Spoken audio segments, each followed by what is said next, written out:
think that his queen is the best hand here.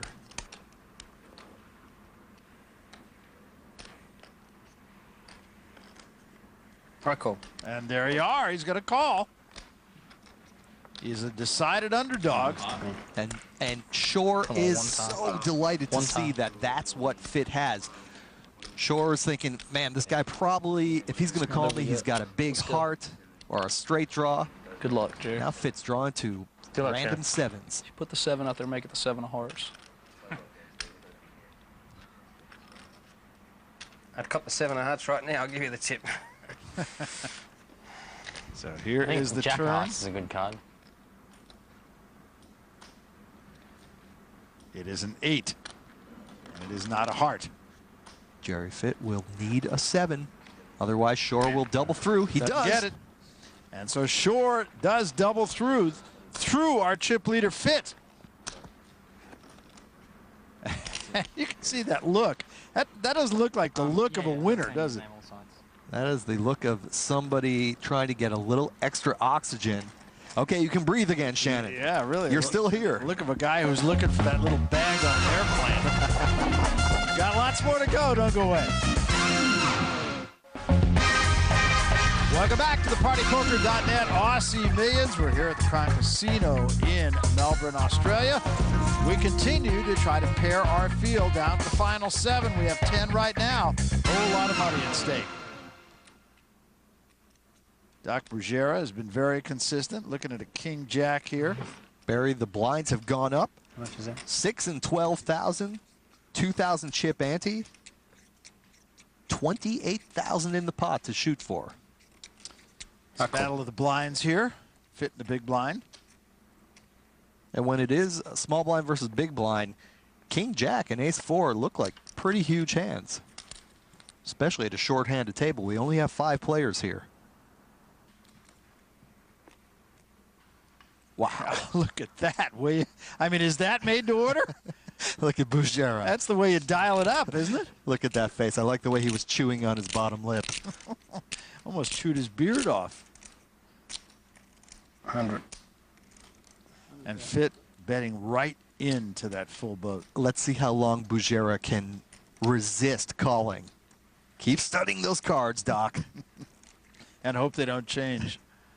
I really like how Bruguera is just looking and thinking. Cool. And he says, I call.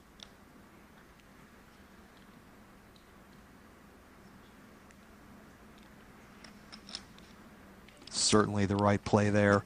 Continue to send off that weak, I'm not sure kind of vibe. That's too bad that that queen came. Yeah. Too bad for Doc Bruguera. It actually might save Jerry Fit some chips here. You know, with 2 jacks on board, Fit can be forgiven for thinking that his opponent doesn't have one. It's unlikely, and certainly not the full house. But now, a jack, a king, and a queen, Fit with his bare ace has got to imagine that Bruguera has some part of that flop. Exactly. Now the onus on Fit. Well, we're going to keep it friendly. I think it is. It is. I think Bruguera would have done well to not reply when Jerry Fit talked to him. Normally, Barry, and this is not a hard and fast rule, but when guys are willing to chatter back at you, they're usually feeling pretty comfortable. Bruguera, of course, had good reason to. A little bonus coverage now. We're going to take you to our other table. Remember, we're down to 2 tables now where Kenneth James and Lee Nelson are head up. Nelson has flop top pair, checks it, and James behind him checks it back. Now a flush draw for Kenneth James. Recognizing that there are 2 hearts on board, Nelson bets out, doesn't want to let anybody draw for free. Now James could semi-bluff here or merely call. And he does semi-bluff. He raises. He's hoping to win the pot right here, hoping his opponent will fold, but if he's called, James has a draw. And it appears he is at least going to be called. He is. And And on the river, it is a heart. Ooh. And so Kenneth James has drawn a flush.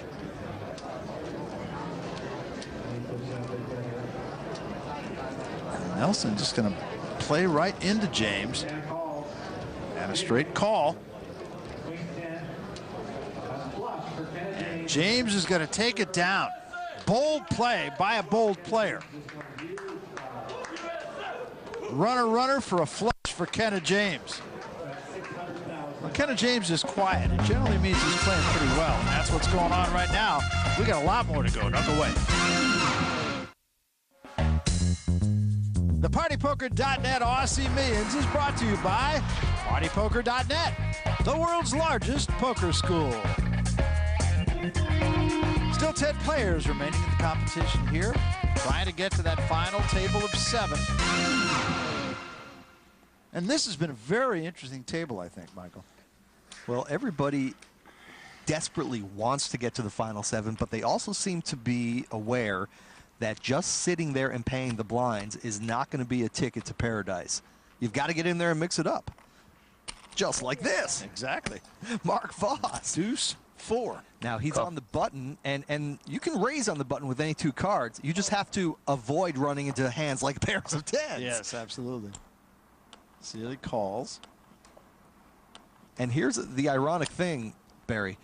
Voss can flop something juicy, but if 3 overcards to a 10 flop, he could just steal this pot. Yes, he could. So the raising before the flop with the little cards could pay. Oh, there's a 4 And a deuce. Oh my goodness. Unbelievable. And this is a terrible flop for Sealy because he figures that his 10s have got to be good here. 3 undercards. 60,000 is A raise. bet by Voss, and he's going to run right into 2 a straight. raise from Sealy. I call.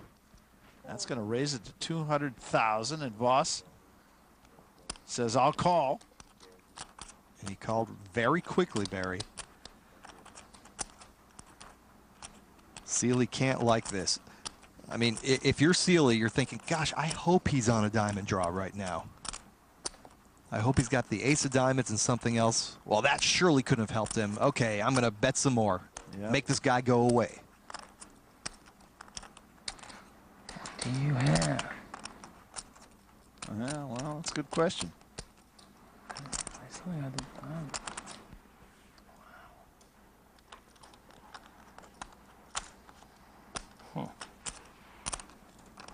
There are so many hands that Sealy knows he can beat, but there are a lot of hands that he can't. What if Mark Voss raised him there with a pair of jacks? Check. 250. And 250 bet from Voss following the check from Sealy. That's correct. 250,000. I like the bet a lot. I don't think Sealy knows what Voss has, by his own admission, really. Well, 4 deuce is probably the last hand he imagines Precisely. Mark Voss has. Yeah.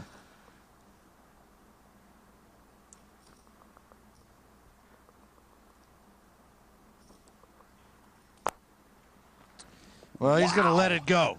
That is a great fold there. And that illustrates a very important principle, Barry. When you're really not sure where you're at, where you really can't figure out the situation, don't get more chips involved. Yeah, it's exactly the way Sealy played it. Mark Voss going to take it, though. Thank you very much. He had a great flop. This guy's won a World Series bracelet. He's been around the track. The South African played great.